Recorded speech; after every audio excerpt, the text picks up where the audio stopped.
First of all, I would like to extend my sincerest thanks to the organizers for two reasons. First one, I think, is the obvious, for inviting me over. It's always a pleasure to share morsels of wisdom to promising minds of today, and hopefully, the brilliant minds of tomorrow. And for the second reason is because I was supposed to be the first speaker this morning, but my sinusitis prevented me from coming over. And well, you blame it to my nose. Every time the weather changes, it reacts accordingly. So I know that it's going to be summer, I know it's going to be rainy season, because when I have sinusitis, I know the weather is changing again. All right, so I don't know if it's a blessing or a curse, go figure. Alrighty, so yeah, I was reminded we only have 20 minutes to discuss the topics given to us, and I don't know what's their plan. I don't know what's the big theme of the REVxTalks for today, but I'm pretty sure that the topic given to me was a pretty broad one. You know, I was even kidding around when Josh handed over to me the letter saying that I'm going to talk about the value of education. Because if I'm going to ask you straight to the point, do you believe education is valuable? I suppose after a yes, you can all go. There's no need to talk about it, isn't it? So I figured, I think I have to contextualize it so that I could show you something that probably you already know, but there's still a point in it that you must know. So it's amazing how many things we know about our day-to-day dealings or day-to-day actions can still be unfamiliar to us, doers of these actions. And in my presentation today, I hope in the next 20 minutes or less, I could somehow enlighten you that there is more value to education more than just literally taking the question, is it? All right? So, yeah, I was supposed to do this wirelessly, but I have no choice. So just give me another minute to set up my presentation. Is that okay?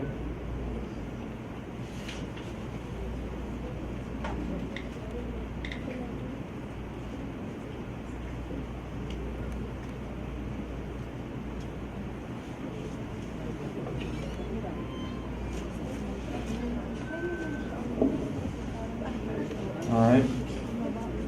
So, the topic given to me is literally the value of education, as you can see. But I did contextualize it by saying that the value of education is now necessarily seen in today's media and information.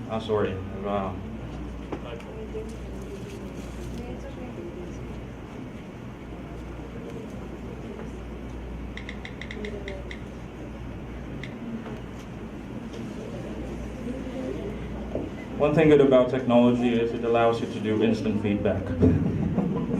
When there's something wrong, you can do something about it right away. Compared to textbooks, once they get published, they're outdated. Okay? Alrighty, so I want to talk about the value of education in today's media and information literacy driven world. I mean, it's no coincidence that even in grade 11, the class I just, got myself from, my subject there is MIL, and it actually gave me an idea to talk about this topic given to me in the perspective or in the lens of MIL. Because everywhere we go, there is media, all right? Everywhere we actually see ourselves going, there's always media, whether it's traditional or new media. I know most of the teens today don't even bother reading newspapers anymore, but just the same, I know you're all familiar with Instagram, with Facebook, Tumblr, Snapchat, and just name a few. But I'm not here to talk about these things today. Like I said, I'm going to talk about something familiar, something you already know, but I'm going to talk about, at the same time, something that's not yet familiar to most of us. You see, as an ICT professor, I've come to see a lot of students every year, and they seem to look at technology just as one thing. It's an entertainment device. They use technology to entertain themselves. And I think this is the problem that I want to stress out before we go to the next slides, because technology, if you're going to look at its definition, is defined as something invented to satisfy human needs. Well, is there a need for somebody to backstab anybody in social media? All right? is there a need for you to post naked pictures? Is there a need for us to record video scandals of people doing something they're supposed to do only in a room, not before the world's naked eyes? I think you know what I'm saying, right? We have turned technology into a circus in a way that we use it most of the time as consumers of information. And the worst thing is, we've been using it improperly in so many levels, in so many ways. And so today, I would like you to take a good look at how we can use education as a tool that will enable us to maximize the use of technology, not just for entertainment purposes, but more importantly, for lifelong educational purposes. Now, as a teacher for almost, 9 years, 10 years now, I'm an English major, so I kind of suck at math. Forgive me for that, okay? But I started very well, I can remember that, 2007, so what year is it, 2016? Almost 10, right? If my mathematics is correct, I don't know. You do the math for me, I'll appreciate it. I definitely think that most of us are so engrossed with what technology has to offer, but we're not responsible enough to make sure that it gets used properly and responsibly. It's always easy to click, but problem is we don't think much before we do that. I mean, just recently, I don't know if all of you here are familiar with this, the OSS just requested one student from our campus to explain why she kept on liking anti-Ched posts. See, it's amazing how many students today would just click and like posts without even reading what on earth is its contents first. Just because it was posted by a friend doesn't mean you have to like it. So I think that's alone an issue worth covering, isn't it? How many of you here are using Facebook? May I see the hands, please? Almost everybody. Mm-hmm. And how many of you here are fond of doing that? Liking posts coming from your friends. May I see the hands? How about those who do it without reading? Honesty is the best policy. Better be ready to go to hell if you don't. All right, just kidding. The point is, that's just one example, all right? Many students don't care about what the content is in social media. They just post it, all right? And they just like it for whatever reason. And it's amazing because we seem to be so relaxed at it that we don't even care about its repercussions. Probably I should show you some samples of the pictures I took this morning. Actually, they're screenshots, and I'd like you to react on it, if you may.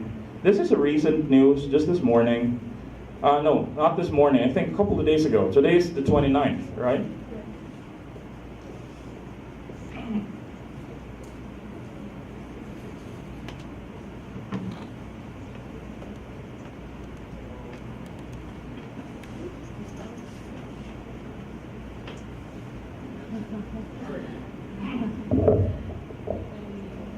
So as you can see, this is web news article about Peter Lim being requested to have a drug test, and he rejects it. So people are quick to conclude that he is a drug lord just because he doesn't want to take the test. Plain and simple.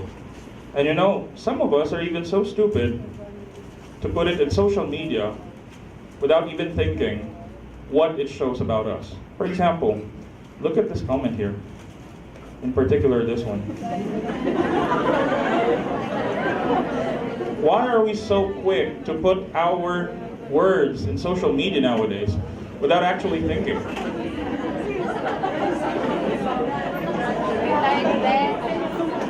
Not only does it violate the etiquette of not using, bold letters entirely, it also lacks any sense of reasoning. Why would you say that? I mean, are you even familiar with the news? Are you even familiar 101% about the issue? Do you even know the person in question? So, I guess that's exactly the point of this, the point of this talk that I'm going to have with you. I think it's about the responsible use of technology. We are exposed to technology in a way that we've never experienced before, Like, how many of you here would count the number of hours you dedicate to Facebook, contrast it to the number of hours you dedicate to your friends, and I'm talking about real persons anyway, not the ones you see with a third eye, okay? Yeah, so kindly count the number of hours you spend with the screens of your netbooks, of your tablets, of your smartphones, and kind of compare to the number of hours you spend with real people, real group out, all right? I mean, when was the last time you went out with a bunch of friends without texting, only to sit each other doing the same thing? I really am annoyed by that we are together here in a cafe or in a park or elsewhere, and here you are playing, okay, that stupid game of yours, which you could have done instead of coming here. All right, because when we go out with friends, we want to have some bonding time, right? And part of that, I guess, is turning off your phones if you can't put it in silent mode. So I have a bunch of friends to whom I share one simple rule. When we're together, tell your husbands, tell your wives, tell your girlfriends to give you an hour of quiet time. Because at least your attention is focused to our conversations. Just like how focused you are to what I'm saying now. No cell phones, no tablets, no Candy Crush, no stupid Clash of Clans. Alright? Put it aside or I will have to kill you. Simple as that. Alright? You see, the problem now is we don't anymore notice that we are becoming insensitive to the feelings of other people. That's the desensitizing effect of technology, they say. It feels natural to like a post. It feels natural to take a picture of yourself and post it online without even carefully thinking about its repercussions. I mean, just a few nights ago, if you're also watching teleseries like Provinciano, I think they also highlighted the modus of today's burglars, They are looking for people who are on travel, who would post their travel pictures on Facebook, and once they know you're out and about, they will attack your house and rob you. So what is supposed to be a happy getaway won't end in a very happy ending. Because by the time you get back to your house, everything's gone. And a lot of us are fond of doing this, mind you. We tend to post even our last location. Given that our phones are now GPS enabled, so it's easy for other people to know where are you at any given time of the day. Now what if these people have bad intentions to you? What if the people who are supposed to be your friends, one of them, was able to spot your location, all right, and use that to hurt you? When I was in high school, it's funny because when we have, the usual high school brawls, they say. I don't have glasses back then, so I can still clearly punch a face when I have to. And, do my best to, stay away from another punch if I have to. It's easy, because we just have to set a time and place and we rumble. But now, you'll never know when it's going to happen. They can just, attack you when you least expect it. And I think one of my students even quoted that word, the best thing, the best with a lot of S, the best friends who would betray you, like snakes. I don't know where it came from. I've been learning a lot from my students, by the way. Some of them are funny acronyms. One of my students absented herself from our class with one simple excuse. She got UTI. I think these people know that. And even in my MIL group, they told me, UTI, sir. What's UTI? The only UTI I know is the one that really needs medication, but theirs is different. UTI for them stands for umibig, tapos iniwan. So she didn't make it to the class because she was so devastated because she fell in love and she was left. Another guy from another class also taught me another acronym. He absented himself because he got TB. You know what TB is? Alright, you know what TB is. Wala nang tumatawa, so it doesn't mean you don't know. Alright. Anong ibig sabihin ng TB? Sige nga, give a guess. May kinalaman din sa pag-ibig. Lalaki siya ha. Yun babae yung na-UTI. This one, lalaki. Sir, na-TB siya. Tinakbuhan at binaliwala. Wow. You know, it's amazing how the youth today can come up with such things. I give you that. I give you that. It's really amazing, okay? But what I don't like is this how far the youth of today can do?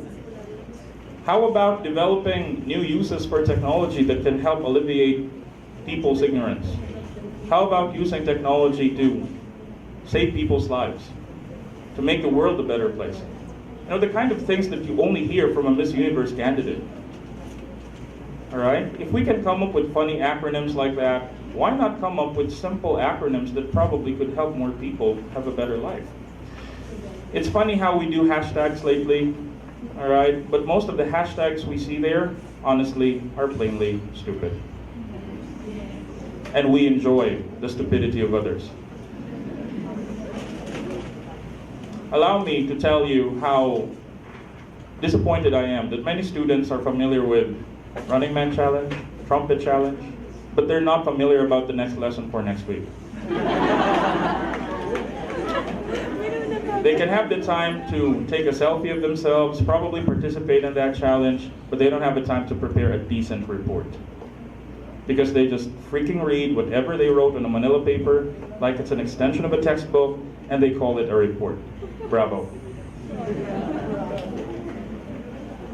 And all their stupid classmates are happy because once they're done, they can go home.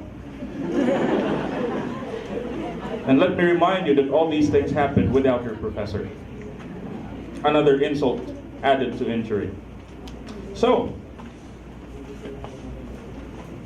let's have this next slide here. What do you think is the best result of media evolution? Since I've said we're going to look at the value of education in the context of a media and information literacy driven world, I think it's inescapable that we talk about how media has evolved over the years. And it's amazing if you're going to look at the slide that from the very beginning, this is from McLuhan, by the way, one who postulated the idea that technology determines society's progress, you know, technological determinism theory. Go ahead and Google that for a change instead of Running Man Challenge, will you? All right, so that I could, you know, save some minutes in explaining the theory and focus on this. All right. So according to him, the evolution of communication started with the first written word. See that? The caveman doing it. Yeah, that's not Flintstone. Then the movable type, the mass publication with books, and of course we have one guy to thank for that. That's Gutenberg for the printing press. And then the email, Twitter. All right. If there's one good thing about Twitter, aside from, you know, gossips, it's the fact that it teaches students to summarize their point. You know, it's amazing how a lot of students today can synthesize their ideas. They beat around the bush a lot. Probably, if you listen to them, you've already traveled the entire oval and back, and still they're not done explaining what their point is. So it's amazing. They can synthesize. And so Twitter, with 140 characters, I think you can train yourselves to be more direct to the point. Okay? So, with this evolution, I think you all agree with me that we are now entering a part of our era wherein change is always everywhere. You know, it's amazing how every 6 months there's a new Android phone. But it took how many hundreds and hundreds of years before we can have a typewriter? Okay? It took us a long time to get where we are. But from where we are now to where we're going, probably it's just a matter of years, probably, before we can see some flying trains. All right? So, before, it's amazing that we have televisions like this. Now, we have iWantTV, HBO Go, Netflix, all right? So it's just one tap away from watching TV anytime, anywhere. So the TV has now changed from hardware to software. How about this one? Probably your grandfather would have that one. Yeah. I'm referring at this one, guys, before you confuse yourself. This one, yeah. This one, yeah, I got this when I was in high school. And I was very popular with the girls, not because I was handsome, but because I have that. They keep on asking me, what is that? Can I try it? Same thing with cell phones. Remember the trusty old 3210 with Snake and Space Impact and Bantumi? Nostalgia everywhere. So before Flappy Birds, there was Snake. And before Flappy Birds, my keyboard got busted, of course, because they keep on trying to break my record. And Snake. Yeah, so back in the day, everybody was so engrossed with it. All right, what else? Now, music players. Look, all right, we now have these music players. They're now just a software you install in your device. You download songs as MP3s. No need to bring a cassette, a vinyl, or even a CD. It's amazing, right? You don't need to bring all these things with you. One travel to Naga for 2 hours and a half, it's okay, all right? Because you can listen to your music. You can watch videos even, all right? On your phone. How about this? Most of us are stuck in our usual classrooms until now, unfortunately. Libraries, they still look like, a ghost town because most students don't go there anymore. Yeah. And the office, where most people stay single. Because they're so busy, they don't have time for love life. Okay? So, what do we have now as far as technology is concerned? Look, we now have ebooks, we now have PDFs, we now have digital libraries. We call that Playbooks in Google, books, iBooks for us in the App Store for iOS. And then the classroom, we now have Google Classroom where we could study, not just Facebook, because Facebook is too convoluted. It's filled with a lot of junk. It's like the nearest junk food store near you, all right? So I want you to look at Google Classroom, if not Edmodo, because I think these are two platforms that are better for educational purposes than Facebook. Because the one thing I really hate the most, pardon me if I'm going to hit somebody's nerve with this, is to see my notification telling me that my friend got to York for breakfast. Pardon me for saying this, I don't give a shit. I have so many things to do that my breakfast is not even important. How much more yours? Okay? I've got a lot of things to do. We have so little time, and we don't even know when we are going to die in this world. Right? I don't want to scare you, but anytime the Lord can take your life, right? So it could end anytime, and if you're doing stupid things, I think YOLO has been misinterpreted twice over. You only live once and you're doing stupid things? No. I think if you only live once, then better not do stupid things. Because if you lose it, there's no undo button to save your ass, boy. Unlike in a computer, when you make a mistake, one undo button and fine, you're back to where you were. Try killing yourself now. Is there an undo button that can put you back? No. So while you're still young, don't live it like you're immortals, because you're not. I think the painful truth to realize is the one that stings. I think that one just did. Okay? So, we now have as well in our phones Office applications. How many of you are using Kingsoft in Android? WPS, Polaris, and now Microsoft has even launched their own suite of applications for Android.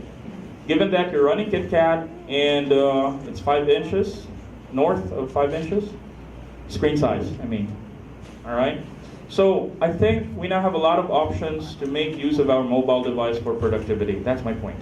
But I can't help but, feel bad that many students would still use their phones for Facebook, for YouTube, for browsing the internet, only to end up in plagiarism, by the way, because they do copy-paste most of the time. It's so annoying, terribly frustrating, and so I took this opportunity to remind you that while technology is there to make things easy, it's not there to make decisions for us. We are here to take this technology to greater heights, and it's not what technology can do for us, guys. It's what we can do with it. Okay? So while you're so busy applying filters to the photo you're going to post on Instagram, probably someone is composing music with an app in an Android phone or probably in an iOS device. While you're so busy taking pictures of some stupid wacky photos, someone is busy painting using his tablet, which he's going to exhibit somewhere in the world right now. Digital arts, digital, painting has taken a leap ever since our tablets have evolved into something we cannot expect. Just Google iPad Pro and probably the pencil, you get the idea. It's even better than Cintiq, the one used by animators for anime. In terms of latency, it's the closest thing you can get to a real pencil, the Apple Pencil. Problem is, it only runs in iPad Pro. Not all screens supported. Yeah. So, what's the whole point of all this? The point is, in today's time, we need to be educated about the value of mobile applications. There are so many applications out there, but it's so funny that we only keep on using entertainment-centric applications. So I am begging you, from the bottom of my heart, try to look for applications that can change your lives for the better. Not just the apps that can make you laugh like stupid, all right? Because there are so many things you can do with today's technology that it makes me sad you cripple it by only using it for Facebook, for Instagram, for Facebook again. Yeah, did I just say Facebook? Yeah. Again? You know, and another thing I'd like to highlight is piracy of applications. You know, share it? Yeah. You know how many of my students would typically ask me, "Sir, can you share it, that app?" Deep down in my heart, I want to spank him. Because an application must not be shared, especially those paid ones, quote unquote. Don't you know how hard developers are working just to make these apps? Sometimes they don't even sleep, sometimes they live over noodles for a week. And here you are asking your friends to just share the app to you, even if it's supposed to be paid? You've got to be kidding me. Probably Share It is invented to facilitate file sharing, but not app sharing, except if it's free. But if it's a paid app, it's like automatically stealing someone's lunch. You don't want somebody stealing your lunch later. So let's stop that. Is that okay? Can I ask you to finally stop using Share It to share APKs of Android apps, especially if they're not supposed to be free? You are killing the developers. Don't you know that? By 2017, if all the developers will succeed in changing the scheme of downloading apps, all of us will be victims. Allow me to expand a little bit on that. The developers are not ignorant of the fact that Android users, more than 90%, don't pay their apps legally. Which is why, by 2017, God knows when, in 2017, if they succeed in doing so, all of the apps that we will be downloading will now be subscription-based. Which means you're going to pay monthly, or else it's going to stop working. No longer can you pay for an app once.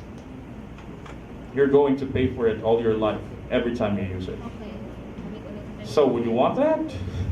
Now that we are so dependent on so many of the apps that we're using, we don't want that. So let us not push these developers on a cliff and make them feel like we're stealing their work. Because if we do, we're just going to put the last nail in their coffin, and so they're going to do the same thing to us. Alright? Are we clear, guys? So these are the things that I think youngsters like you must be aware of. And in this forum, I wish you would also spread the word after this event. That a lot of us are not aware that we are doing some offensive things with technology. Just merely sharing apps is an offensive thing if it's not supposed to be free. You are hurting the very people working their tails off to provide you these experiences that you enjoy.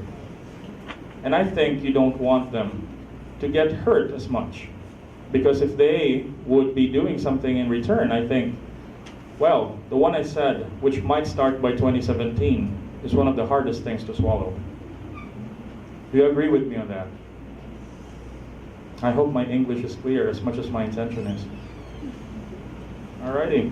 So, I know this is a video that would take a little time, but I think I just better give this to the organizers because it's 9 minutes. It's going to burn so much of our time. It's 11:56. So allow me to just skip over that. This is an inspiring video that shows how many apps are changing different people's lives.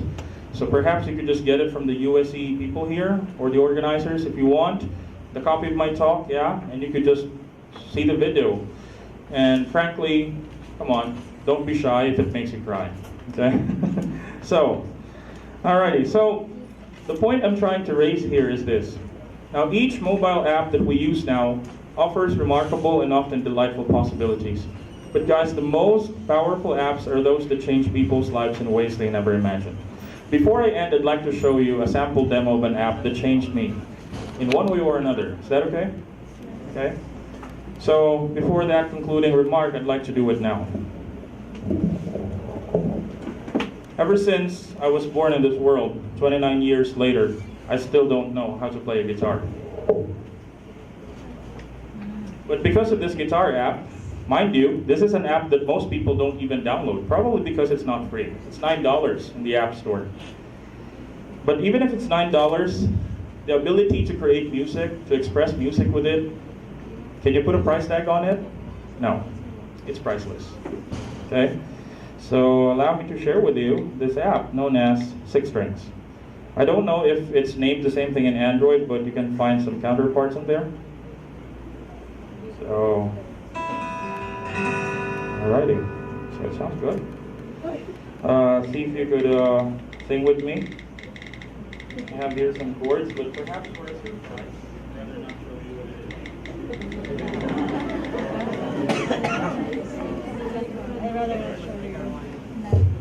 is. So let's check it first.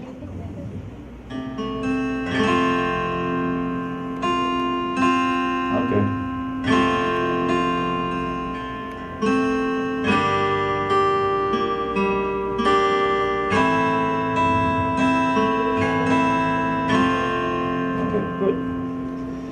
Lift your head,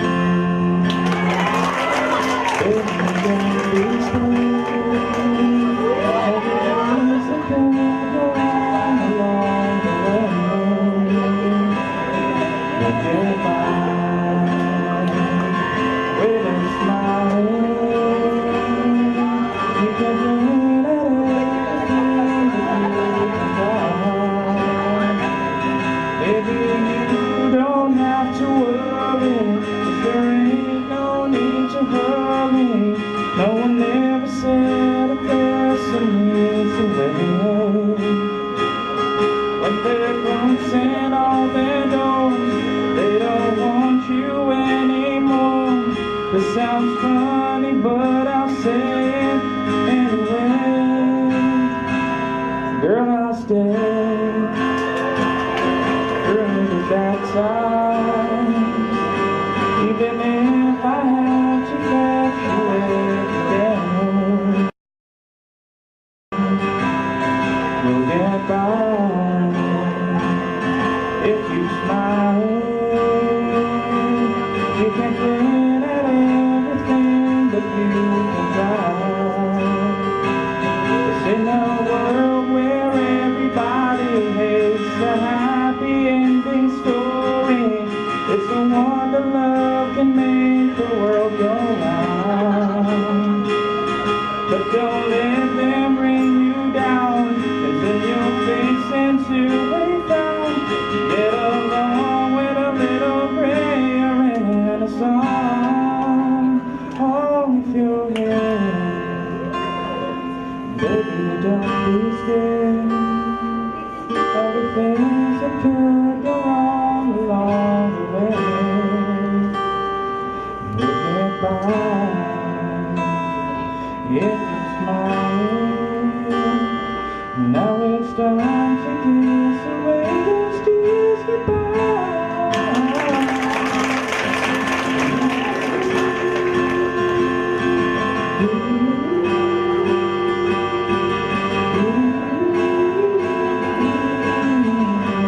Let me hear you say.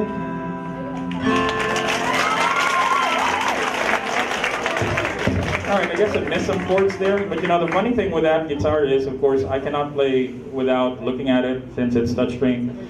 And, well, the good thing is I don't have, you know, Calio, you call that?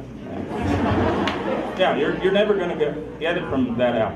So you see, that's the kind of app I seldom see from students today. The kind of apps that make them productive. The kind of apps that make them stand out because the technology blends with humanity and allows them to do things they never thought possible. So do you agree with me with my point earlier? That it's about how apps and technology today can change your lives in ways you've never imagined. I'm a 29-year-old guy who never played a guitar. But I can play music, I tell you that. You may say that I'm the most stupid-looking guitar player in the world, but I don't give a shit. It's my music that counts. And if it's what makes my girlfriend happy, then I'm pretty much willing to do it every single time. Okay? Alrighty. So, allow me to conclude this now with one last slide.